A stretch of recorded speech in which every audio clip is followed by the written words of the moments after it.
నమస్తే, welcome to BMR YouTube channel.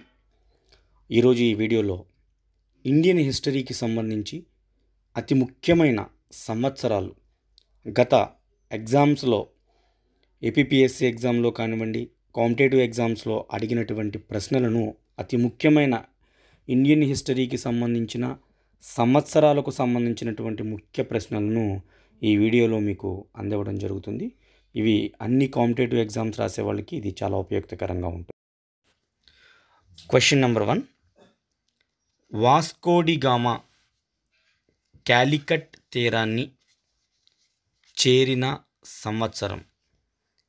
ఇది గతంలో చాలాసార్లు ఈ బిట్ని ఎగ్జామ్లో రావడం జరిగింది. వాస్కో డి గామా అనే పోర్చుగీస్ యాత్రికుడు సౌత్ గ్యాబ్రియాల్ అనే నౌకలో ఆనాటి పోర్చుగల్ రాజు అయినటువంటి 2వ ఎమ్మాన్యుయల్ ప్రోత్సాహంతో భారతదేశానికి సముద్ర మార్గాన్ని కనిపెట్టడానికి ఈయన బయలుదేరడం జరిగింది.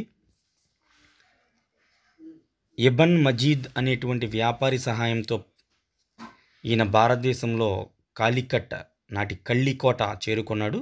ఇది మలబారు తీరంలో ఉంది. సో ఈ వాస్కో డి గామా కాలికట్ తీరానికి చేరినటువంటి సంవత్సరం 1498 మే 20న భారతదేశంలో కాలికట్ అనే ప్రాంతానికి చేరుకున్నాడు. దీన్ని గతంలో కల్లికోట అని పిలిచేవారు. ప్రస్తుతం దీన్ని కాజికోడ్ అని పిలుస్తున్నారు. ఇది మలబారు తీరంలో ఉంది. నాడు వాస్కో డి గామా కాలికట్ చేరే సమయానికి అప్పటి రాజుగా జామోరిన్ ఉన్నాడు. ఇక క్వశ్చన్ నెంబర్ 2, మొదటి పానిపట్టు యుద్ధం జరిగిన సంవత్సరం. మొదటి పానిపట్టు యుద్ధం జరిగిన సంవత్సరం. ఈ మొదటి పానిపట్టు యుద్ధము ఏప్రిల్ 21, 1526న మొఘలుల నాయకుడైన బాబర్కు అప్పటి కాబూల్ పరిపాలకుడైన సుల్తాన్ ఇబ్రహీం లోడీకి మధ్య జరిగింది. ఈ యుద్ధంలో ఇబ్రహీం లోడీ మరణించడంతో పాటు అతని సైన్యం మొఘలుల చేతిలో సులభంగా వాడిపోయింది. దీంతో భారతదేశంలో మొఘలుల పరిపాలన ప్రారంభమైంది. అందువల్లనే చరిత్రలో ఈ మొదటి పానిపట్టు యుద్ధం చాలా ప్రాముఖ్యత సంతరించుకుంది. ఉత్తర భారతదేశంలో పానిపట్టు యుద్ధాలు చారిత్రకంగా చాలా ముఖ్యమైన పాత్ర వహించాయి. ఇక తర్వాత ప్రశ్న, కాన్వా యుద్ధం జరిగిన సంవత్సరం. కాన్వా యుద్ధం జరిగిన సంవత్సరం ఏది? 1526లో జరిగిన మొదటి పానిపట్టు యుద్ధం తర్వాత అంతటి ప్రాధాన్యత సంతరించుకున్న యుద్ధం కాన్వా యుద్ధం. కాన్వా యుద్ధంలో అప్పటి మొఘలి చక్రవర్తి అయినటువంటి బాబర్ రాజపుత్రులకు మధ్య జరిగినటువంటి యుద్ధమే కాన్వా యుద్ధం. ఇది ప్రస్తుతం ఉన్నటువంటి ఆగ్రాకు సుమారు 60 కిలోమీటర్ల దూరంలో ఉన్నటువంటి కాన్వా అనే ప్రాంతంలో యుద్ధం జరిగింది. ఈ కాన్వా యుద్ధం జరిగిన సంవత్సరం 1527. గతంలో ఇది కూడా చాలాసార్లు ఎగ్జామినేషన్లో అడగడం జరిగింది. ఇక తరువాత ప్రశ్న, చౌసా యుద్ధం జరిగిన సంవత్సరం. ఈ చౌసా యుద్ధం నాటి మొఘల్ చక్రవర్తి అయిన హుమయూన్కు షేర్షా సూరికి మధ్య జరిగినటువంటి యుద్ధం ఈ చౌసా యుద్ధం. చౌసా అనేది బక్సార్కు అతి దగ్గరలో ఉన్నటువంటి ప్రాంతం. ఈ యుద్ధం 1539లో జరిగింది. హుమయూన్ షేర్షా సూరి చేతిలో ఓటమి పొంది యుద్ధ సంగ్రామం నుండి పారిపోయి తన జీవితాన్ని కాపాడుకున్నాడు. తర్వాత షేర్షా సూరి రాజుగా సింహాసనాన్ని అధిష్ఠించడం జరిగింది. సో మొదటిసారి ఈ మొఘలులు షేర్షా సూరి చేతిలో హుమయూన్ ఓడిపోవడంతో ఈ చౌసా యుద్ధం చాలా ప్రాధాన్యత సంతరించుకుంది. ఇక మరొక యుద్ధం బిల్గ్రామ్ లేదా కనౌజ్ యుద్ధం. బిల్గ్రామ్ లేదా కనౌజ్ యుద్ధం. ఈ యుద్ధంలో తిరిగి సర్వశక్తులు కూడుకుని హుమయూన్ షేర్షా సూరితో తిరిగి మరలా యుద్ధం చేయడానికి సిద్ధమయ్యాడు. సో బిల్గ్రామ్ లేదా కనౌజ్ అనేటువంటి ప్రాంతంలో జరిగినటువంటి యుద్ధంలో షేర్షాకు హుమయూన్కు రెండవసారి జరిగినటువంటి యుద్ధంలో రెండవసారి కూడా హుమయూన్ పరాజయం పాలవడం జరిగింది. దీన్ని బిల్గ్రామ్ యుద్ధం లేదా కనౌజ్ యుద్ధం అంటారు. ఈ యుద్ధం 1540లో జరిగింది. సో మొఘళ్ళ నాయకుడైనటువంటి హుమయూన్కు షేర్షాకు మధ్య 1539, 1540లో జరిగినటువంటి రెండు యుద్ధాల్లోని కూడా హుమయూన్ ఓడిపోవడం జరిగింది. ఇక తర్వాత ప్రశ్న, కలింజర్ యుద్ధం. కలింజర్ యుద్ధం జరిగిన సంవత్సరం. దీన్నే కలింజర్ కోట ముట్టడి అని కూడా పిలుస్తారు. కలింజర్ కోట ముట్టడి లేదా కలింజర్ యుద్ధం జరిగినటువంటి సంవత్సరం 1545. ఈ యుద్ధానికి ఉన్నటువంటి ప్రాముఖ్యత ఏంటి అంటే, కలింజర్ కోటలో షేర్షా సూరి చంపబడ్డం జరిగింది. యుద్ధంలో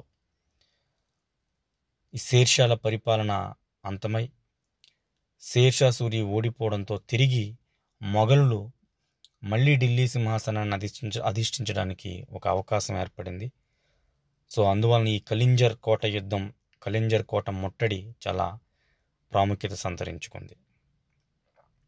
ఇక తర్వాత ప్రశ్న, అక్బర్ యొక్క పరిపాలనా కాలం ఏమిటి?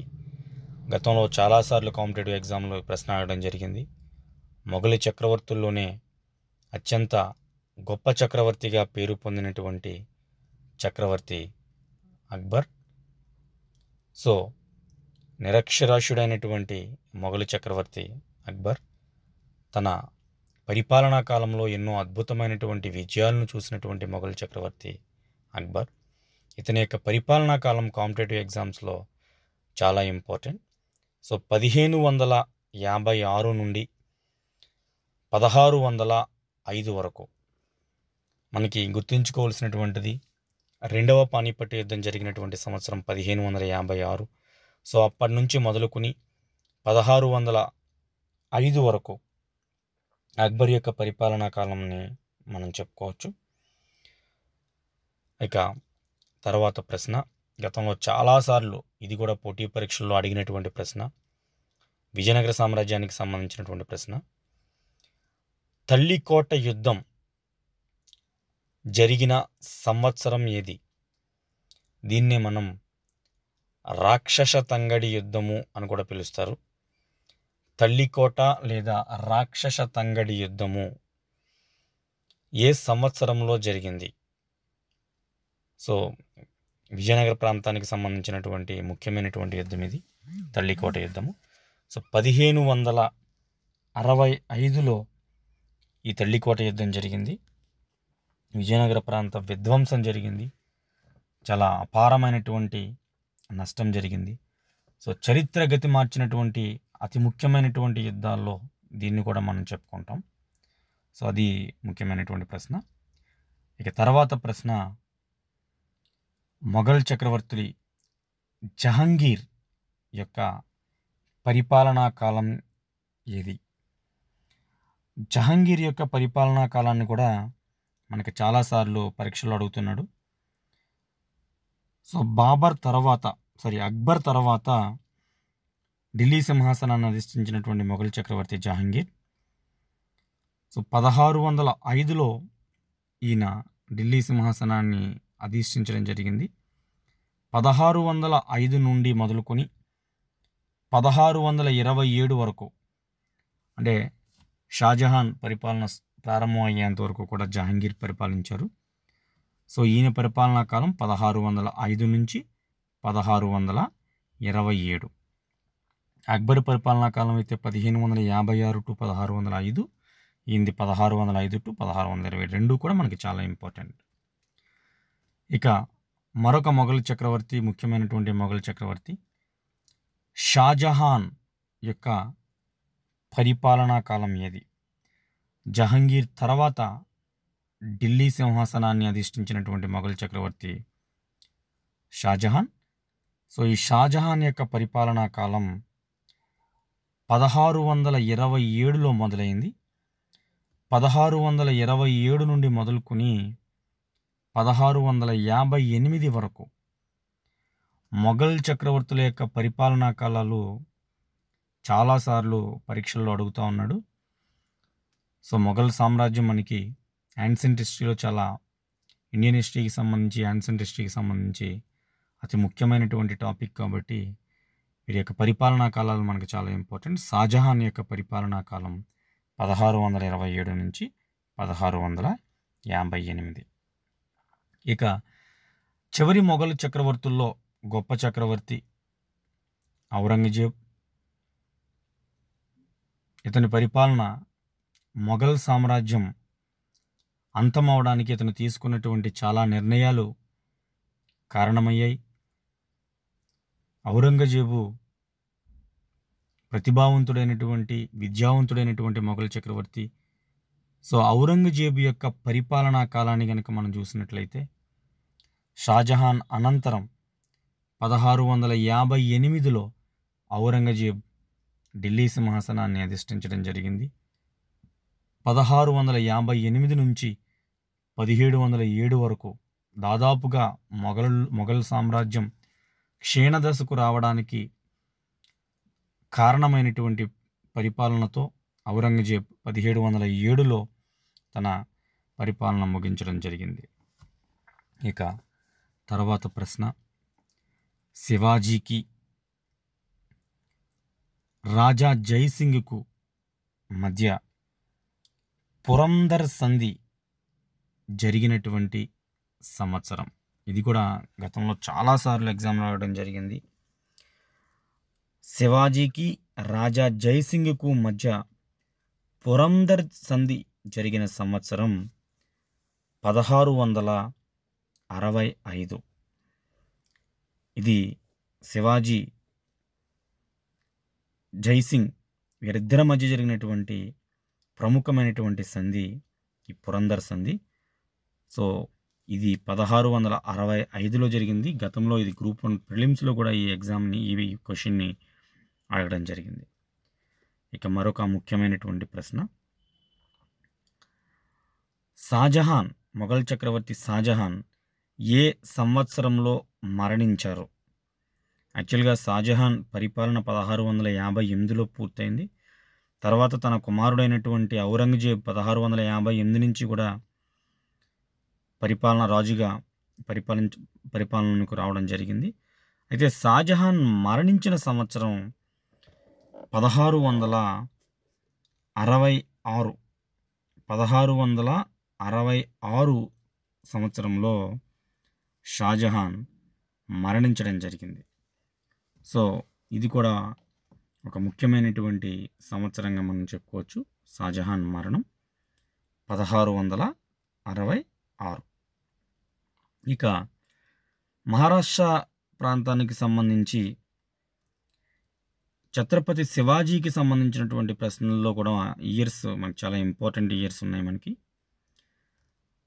ఛత్రపతి శివాజీకి పట్టాభిషేకం జరిగినటువంటి సంవత్సరం. శివాజీకి ఛత్రపతి అనే బిరుదు కూడా ఈ పట్టాభిషేకం సందర్భంగానే రావడం జరిగింది. సో ఛత్రపతి శివాజీకి పట్టాభిషేకం జరిగినటువంటి సంవత్సరం ఏది అంటే 1674. 1674 సంవత్సరంలో శివాజీకి ఛత్రపతి అనే బిరుదు రావడంతో పాటు, బిరుదుని స్వీకరించడంతో పాటు ఆయనకి పట్టాభిషేకం కూడా జరగడం జరిగింది 1674.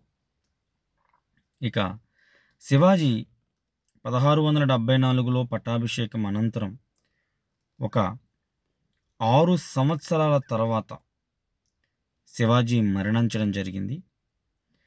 కాబట్టి ఒక్కొక్కసారి క్వశ్చన్స్లో శివాజీ మరణించిన సంవత్సరం కూడా కొంచెం డెప్త్కి వెళ్ళినప్పుడు శివాజీ మరణించిన సంవత్సరం కూడా అడగడానికి అవకాశం ఉంటుంది. కాబట్టి పట్టాభిషిక్తుడైనటువంటి ఒక 6 సంవత్సరాల అనంతరం శివాజీ మరణించడం జరిగింది. సో శివాజీ మరణించినటువంటి సంవత్సరం 1680. 1680లో ఛత్రపతి శివాజీ మరణించడం జరిగింది. ఇక దీనికి సంబంధించి ఈ మొఘలులకు సంబంధించినటువంటి ఇది పూర్తయిన తర్వాత, ముఖ్యమైనటువంటి ప్రశ్నలు పూర్తయిన తర్వాత ఎగ్జామ్లో అడుగుతున్నటువంటి మరొక ముఖ్యమైన ప్రశ్న మనకి నాదిర్ షా దండయాత్ర గురించి అడగడం జరుగుతుంది. సో గతంలో కూడా అడిగాడు. సో ఔరంగజేబ్ మరణించినటువంటి సంవత్సరం కూడా మనకి అడగడం జరుగుతుంది. ఔరంగజేబు ఔరంగాబాదులో మరణించారు. ఈయన మనం గతంలో చెప్పుకుంటే ఔరంగజేబు పరిపాలనా కాలం చెప్పుకున్నప్పుడు 1658 నుంచి 1707 వరకు ఔరంగజేబు పరిపాలనా కాలంగా మనం చెప్పుకున్నాం. సో 1707వ సంవత్సరంలో ఔరంగాబాద్ అనేటువంటి ప్రాంతంలో మొఘల్ చక్రవర్తి అయినటువంటి చిట్ట చివరి గొప్ప మొఘల్ చక్రవర్తి అయినటువంటి గొప్ప చక్రవర్తుల్లో చిట్ట చివరి వాడు. తర్వాత కొంతమంది మొఘళ్ళు పరిపాలించినప్పటికీ వారికి అంత ప్రాధాన్యత దక్కలేదు. సో గొప్ప చక్రవర్తుల్లో చిట్ట చివరి వాడిగా ఔరంగజేబుని చెప్పుకోవచ్చు మొఘల్ కాలానికి సంబంధించి. ఈయన 1707వ సంవత్సరంలో ఔరంగాబాద్ అనేటువంటి ప్రాంతంలో ఈయన చనిపోవడం జరిగింది. అప్పటికి మొఘలులకి బందీగా ఉన్నటువంటి షాహు కూడా విడుదలవ్వడం జరిగింది. ఇక నాదిర్ షా దండయాత్ర గురించి కూడా గతంలో చాలాసార్లు బిట్స్ రావడం జరిగింది.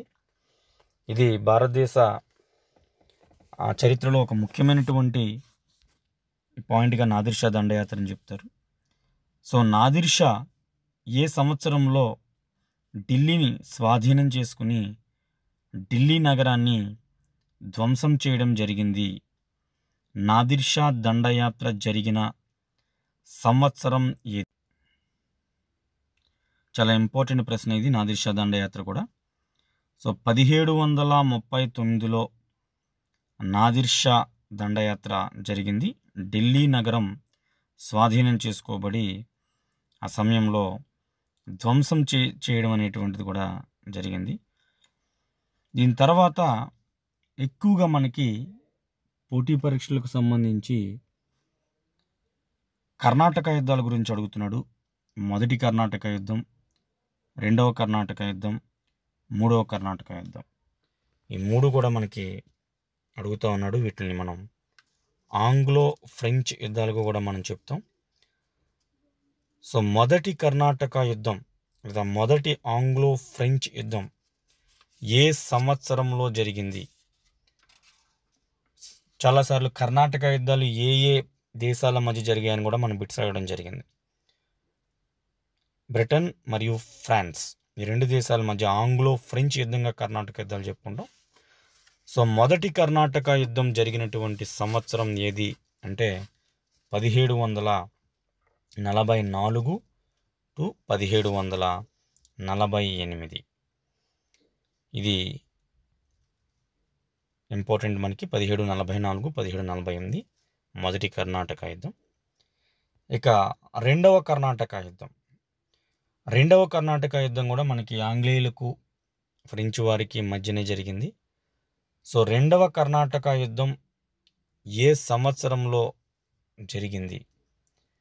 ఇది 1749లో రెండవ కర్ణాటక యుద్ధం ప్రారంభమైంది. 1749 మొదలుకుని 1754 వరకు సుదీర్ఘంగా 5 సంవత్సరాల పాటు 49 నుంచి 54, 1749 నుంచి 1754 వరకు ఈ యుద్ధం జరిగింది, రెండవ కర్ణాటక యుద్ధం. ఇది కూడా ఆంగ్లేయులకు ఫ్రెంచ్ వారికి మధ్య జరిగినటువంటి ముఖ్యమైనటువంటి యుద్ధంగా చెప్పుకోవచ్చు. ఈ యుద్ధ సమయంలోనే అంటే 1751 ఆ ప్రాంతంలో రాబర్ట్ క్లైవ్ ఆర్కాట్ను ఆక్రమించడం అనేటువంటిది ఒక చారిత్రకమైన ముఖ్యమైనటువంటి విషయంగా చెప్పుకోవచ్చు. ఆర్కాట్ వీరుడుగా మనం రాబర్ట్ క్లైవ్కి బిరుదు కూడా ఉండడాన్ని మనం గమనించవచ్చు. ఇక చరిత్ర గతిని మార్చినటువంటి యుద్ధాలలో అతి ముఖ్యమైనటువంటి యుద్ధంగా చెప్పుకుంటున్నటువంటి యుద్ధం ప్లాసీ యుద్ధం.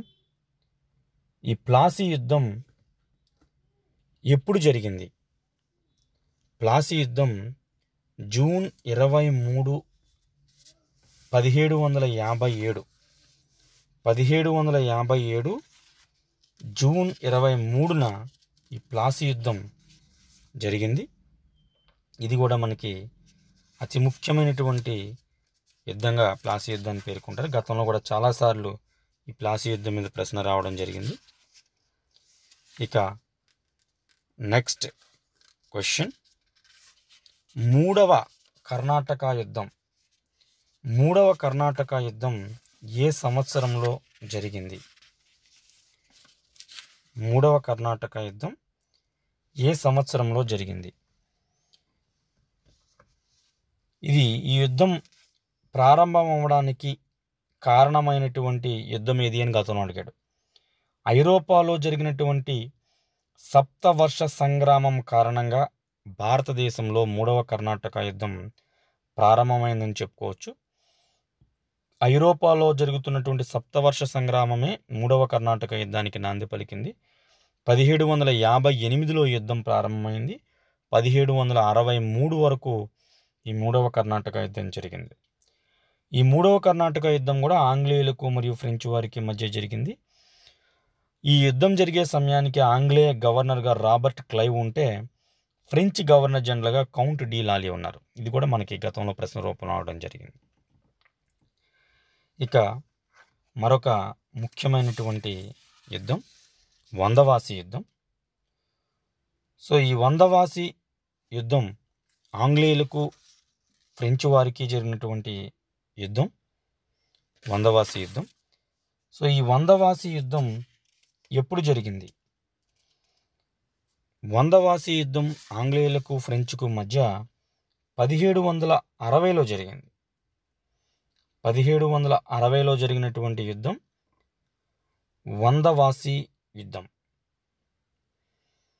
ఇక మరొక ముఖ్యమైనటువంటి యుద్ధం బక్సార్ యుద్ధం. ఈ బక్సార్ యుద్ధానికి సంబంధించి కూడా బక్సార్ యుద్ధము తదనంతరం వచ్చినటువంటి అలహాబాద్ సంధి గురించి కూడా మనకి గతంలో బిట్స్ అవ్వడం జరిగింది. అదేవిధంగా మనకి మొదటి 2 పానిపట్టు యుద్ధాల గురించి మనం ఈ వీడియోలో డిస్కస్ చేసుకోవడం జరిగింది. ఇక మూడవ పానిపట్టు యుద్ధం కూడా మనకి చాలాసార్లు ఎగ్జామ్లో అడిగినటువంటి ప్రశ్నే. మూడవ పానిపట్టు యుద్ధం ఎప్పుడు జరిగింది? మూడవ పానిపట్టు యుద్ధం జరిగినటువంటి సంవత్సరం ఏది? 1761లో ఈ మూడవ పానిపట్టు యుద్ధం జరిగింది. సో ఇది పూర్తిగా భారతదేశంలో మొఘలుల పరిపాలన అంతమైపోవడానికి కారణమైనటువంటి యుద్ధం ఈ మూడవ పానిపట్టు యుద్ధం. మొదటి పానిపట్టు యుద్ధం భారతదేశంలో మొఘలుల పరిపాలనకు ప్రారంభానికి సూచిక అయితే, ఈ మూడవ పానిపట్టు యుద్ధం భారతదేశంలో మొఘలుల పరిపాలన అంతమైపోవడానికి కారణంగా మనం చెప్పుకోవచ్చు.